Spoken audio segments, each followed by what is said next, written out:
Bonjour, aujourd'hui on va voir comment partager une activité dans Lumio avec vos élèves. Alors il faut aller sur l'activité désirée et on clique sur commencer. Tout d'abord, les élèves vont devoir se connecter. Pour se connecter, on va cliquer sur les deux bonhommes ici et on va cliquer ensuite sur la flèche en haut et il va apparaître un écran pour rejoindre ma classe. Les gens vont devoir aller sur hellosmart.com et ils vont aller sur le numéro de classe 113 023. Ils peuvent se connecter en tant qu'invités. Ça va plus vite là, que de se connecter à une classe. Toujours en rentrant le code ici. Ensuite, quand tous les élèves sont connectés, on clique sur compris. Et là, on va vouloir partager l'activité à nos élèves. Donc, on clique encore sur les élèves, sur les deux petits bonhommes, et on choisit de quelle façon on partage l'activité. On peut faire soit un document individuel. Donc, chacun va recevoir sa copie qu'il va modifier lui-même. On peut faire un espace de travail de groupe. Donc, c'est parfait pour faire travailler du monde en équipe. Ils pourraient faire des cartes conceptuelles, chacun sur leur écran, mais travailler sur la même carte en même temps. Et sinon, le tableau blanc classe entière, ça peut être idéal pour faire un brainstorm d'idées. Tous les élèves vont écrire en même temps sur le même tableau. Ça peut aussi devenir un peu bordélique. Donc, là, je vous conseille de l'utiliser avec parcimonie, cet espace-là.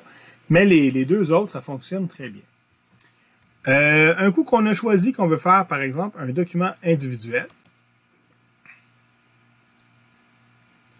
Là, les élèves doivent se connecter. Là, il me remet je ne sais pas pourquoi mon élève fictif s'est déconnecté. Voilà, ok, compris. Mon élève s'est connecté. Donc, à partir du moment, là, on a notre tableau. L'élève, il peut travailler. Et si je vais sur les petits bonhommes, je peux aller cliquer sur le nom de mon élève et aller voir son travail.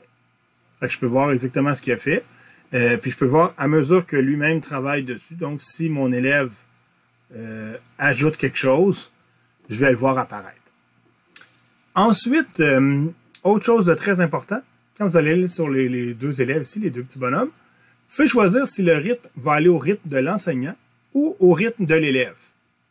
En fait, là, vous auriez dû faire ça là, avant de distribuer le travail. L'avantage, vous pouvez le changer même en mesure de route, là, en mesure que les gens le font. Mais l'avantage, c'est que quand vous êtes au rythme enseignant, c'est vous qui affichez la page au tableau, puis là, tous les élèves doivent être sur cette page-là et travailler en même temps. Donc, si vous avez des consignes à expliquer sur chacune des pages, ça peut être avantageux.